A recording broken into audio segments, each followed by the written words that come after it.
ধুলিয়ানের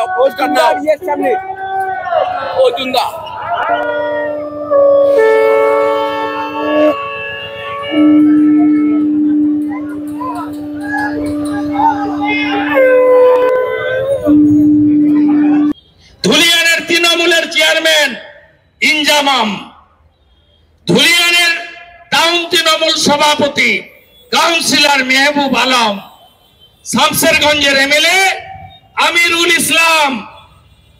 কারণ জানেন, radical PFI, Simi, Ansarul Bangla, সিদ্দিকুল্লাহরা এরা তো হিন্দু শূন্য করতে চায়।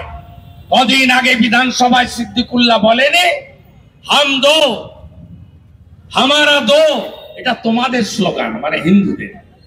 হাম দো হামারা চার, এটা আমাদের স্লোগান। বিধানসভায় অন রেকর্ড এখনো আছে, স্পিকার পোছেনি। আজকে এরা হিন্দু শূন্য করতে চায়। আর মমতা কি চায়?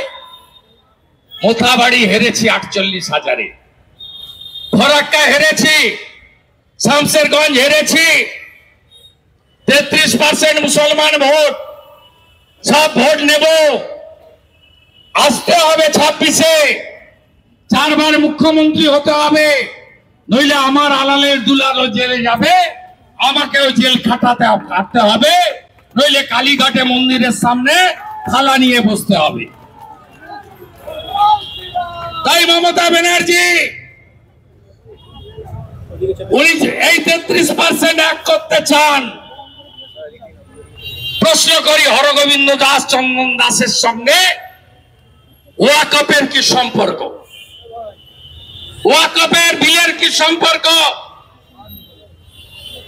গরু, ছাগল, বাছুর তুলে নিয়ে গেছেন বাড়ি থেকে, তার সঙ্গে ওয়াকফের কি সম্পর্ক? সম্পর্ক একটাই, ভোট ব্যাংক, তুষ্টিকরণ। আবার 26-এ ফিরতে হবে, রোহিঙ্গাদের বাঁচাতে হবে, চুরি করতে হবে। আগে বেঁচেছিলাম চাকরি, এখন সুপ্রিম কোর্ট সুযোগ করে দিয়েছে, এবারে বেচবো প্রশ্ন। আগে তুলেছে আমার ভাইপো, কালীঘাটের কাকু, কয়েকশো কোটি, 1000 কোটির বেশি। পার্থ আছে জেলে, আর ভাইপো আছে বাড়িতে। এবারে ওএমআর কিছু করা যাবে না, প্রশ্ন বেচবো, 500-700 কোটি তুলবো, আর 500-700 হাজার লক্ষের ভান্ডার দেব, অভাবী হিন্দুদের ভোট নেব। তারপরে তো আছে একদিকে মনোজ বার্মা, রাজীব কুমার, অন্যদিকে শকত মোল্লা, সিদ্দিকুল্লাহ। ভোট লুট করব, ক্ষমতায় আসব। তাই জাগো হিন্দু জাগো, ঐক্যবদ্ধ হও। আমি শুভেন্দু অধিকারী, আমি নন্দীগ্রামে লড়েছি, আমাকে 65% হিন্দু ভোট দিয়েছে, 64,000 মুসলিম ভোট, সব মমতা পেয়েছে। আমি 64% হিন্দু এক করে 2000 ভোটে উনাকে হারিয়েছি।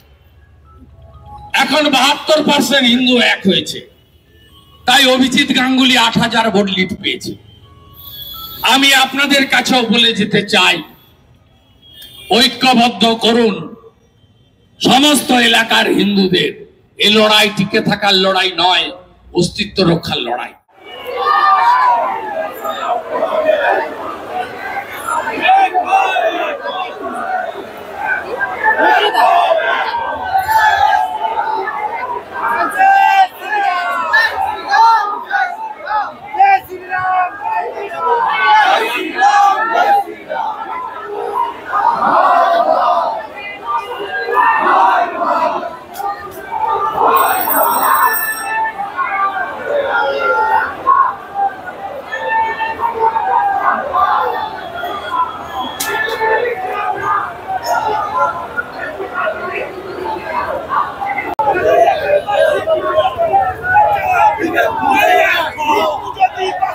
সরকারি সম্পত্তি, সরকারি ঘর বাড়ি ভাঙচুর চলছে, পুলিশ ফোন তুলছে না। অর্থাৎ প্রশাসনিক জায়গা যে ভেঙে পড়েছে, পুলিশের যে দায়িত্ব আইন রক্ষা করা, সেই দায়িত্ব পালন না করবার জন্য যে পুলিশ মন্ত্রীর নির্দেশ রয়েছে, আর শুধুমাত্র তাদের দুর্নীতি ঢাকতে শিক্ষকের বুকে ধাই ধাই করে লাথি মারবার যে নির্দেশ আছে তা প্রমাণিত।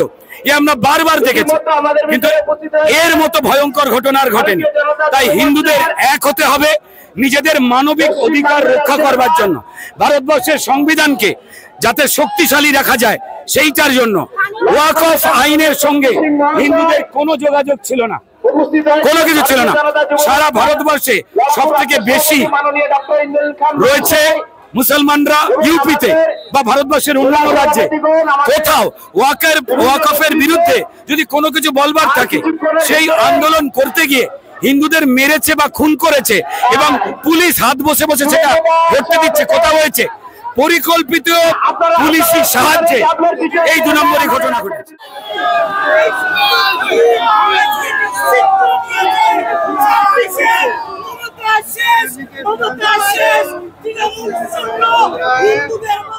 আজকে এটা দেখা হচ্ছে না কে তৃণমূল করে, কে বিজেপি করে, কে সিপিএম করে, এটাই দেখা হচ্ছে যে ও হিন্দু মেরে শেষ করে দাও। তাই বলছি যে জাগো হিন্দু বাঙালি জাগো। পুলিশ মন্ত্রী না, উনি মুসলমান মন্ত্রী, উনি শুধু জিহাদিদের মন্ত্রী হয়ে গেছেন। তাই জন্য ওনার কাছে হিন্দুদের সাথে দেখা করার সময় নেই, উনি উলেমাদের সাথে মিটিং করছেন যেন কিভাবে চক্রান্ত করে পশ্চিমবঙ্গে 2026-এর আগে হিন্দু শূন্য করে দেওয়া যায়।